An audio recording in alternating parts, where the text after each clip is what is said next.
வணக்கம். ஆதி தமிழர் செல்வம் பள்ளி கோயம்புத்தூர் கிளையிலிருந்து கார்த்திக். இந்த காணொலியில் நம்ம என்ன பார்க்க போறோம்னா, நேர்முனை சண்டைன்னு நாங்கள் சொல்லுவோம். அதாவது ஒருவருக்கொருவர் எய்தாப்புல நின்று கம்பு சண்டை, சிலம்ப கம்பு வச்சு என்ஜான் கம்பு வச்சு சண்டை போடும்போது நம்ம பயன்படுத்துகிற பிடிமுறைகளை பார்க்க போகிறோம். முதல் பிடி வந்து பார்த்திங்கன்னா சம்பட்டி பிடியும் போனாங்க. அதாவது 2 விரல் தள்ளி வலது கையும் 1 முழம் தள்ளி இடது கையும் பிடிச்சு நிற்கிறது. இந்த பிடிமுறைகள் வந்து பார்த்திங்கன்னா ஒரு எதிரியை நம்மளால் வந்து பார்த்திங்கன்னா வலுவாக தாக்க முடியும். அதே சமயத்தில் அந்த அடிகளை வந்து பார்த்திங்கன்னா வலுவாக தடுக்கவும் முடியும்.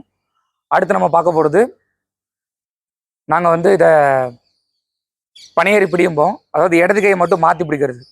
சம்பட்டி பிடியில் நம்மளோட உள்ளங்கை வந்து கீழே பார்த்து இருந்துச்சு. பனையேறி பிடியில் நம்மளோட உள்ளங்கை வந்து பார்த்திங்கன்னா மேலே பார்த்துருக்கோம். இந்த பிடிமுறையில் வந்து பார்த்திங்கன்னா நம்மளால் வந்து பார்த்திங்கன்னா வலுவாக ஒரு அடிசைகை வந்து தடுக்க முடியும். அதே மாதிரி இந்த பிடிமுறையில் சில அடிசைகளை வந்து பார்த்திங்கன்னா வலுவாக நம்மளால் எடுக்க முடியும்.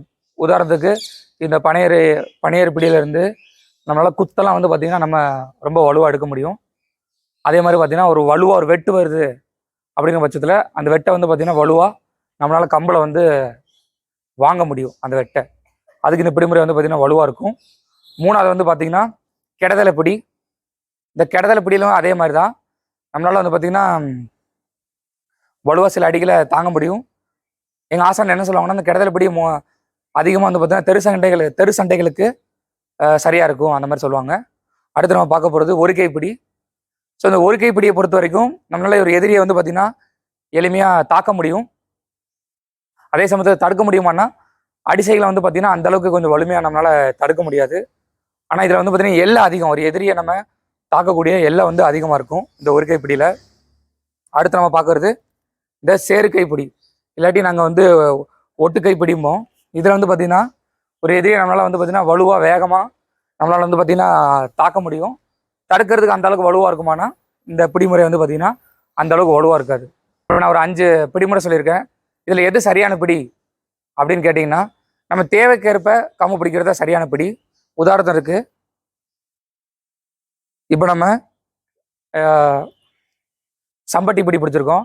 இந்த சம்பட்டி பிடியிலேருந்து ஒருத்தர் தாக்கும்போது நான் கொஞ்சம் எல்லையை தூரமாக கொஞ்சம் கூட்டி தாக்கணும்னா பாருங்க, சம்பட்டி பிடிலேருந்து அடிக்க போகும்போது வந்து பார்த்தீங்கன்னா சேர்கை பிடிக்க வருவேன்.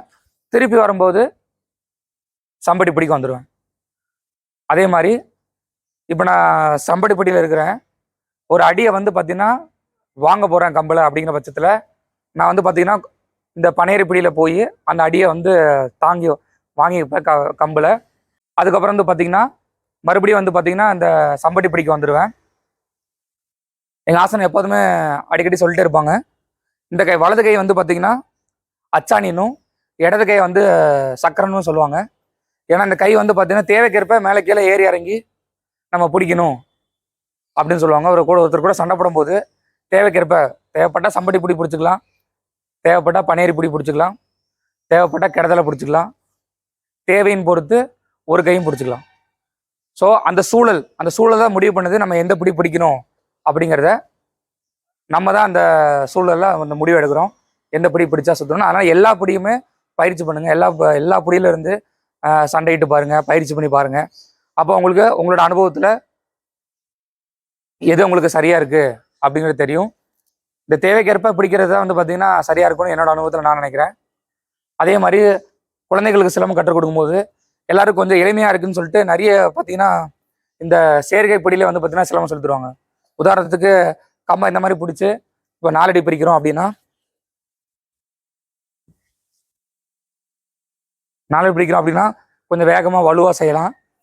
ஆனால் நம்ம இந்த சம்பட்டி பிடி, அதாவது கம்பை இந்த மாதிரி ஒரு மலை விட்டு பிடிச்சி நம்ம தேவைக்கேற்ப முதல்ல கொஞ்சம் இது கடினமாக இருக்கும் சொல்லிக் கொடுக்குறதுக்கு. ஆனால் குழந்தைகளுக்கு நம்ம இப்படி சொல்லிக் கொடுக்குறோம், சம்பட்டி பிடியிலே பிடிச்சி சொல்லித்தரோம்னா அவங்க கொஞ்சம் வளர்ந்து வரும்போது இந்த கம்பு சண்டையெல்லாம் போடும்போது பார்த்தீங்கன்னா எளிமையாக இருக்கும். செயற்கை பிடியில் வந்து பார்த்திங்கன்னா கொஞ்சம் வலுவாக தாக்க முடியுமே தவிர தடுக்க முடியாது. ஆனால் இந்த பிடியில் வந்து பார்த்திங்கன்னா நம்மளை தாக்குறதும் தடுக்கிறதும் ரெண்டுமே கொஞ்சம் வலுவாக இருக்கும். அதெல்லாம் முடிஞ்ச அளவுக்கு இந்த சம்பட்டி பிடியில் நம்ம பாடங்களை பயிற்சி பண்ணுற மாதிரி எடுத்துக்கிட்டோம்னா ரொம்ப எளிமையாக இருக்கும். மற்றொரு காணொளியில் சந்திப்போம். நன்றி, வணக்கம்.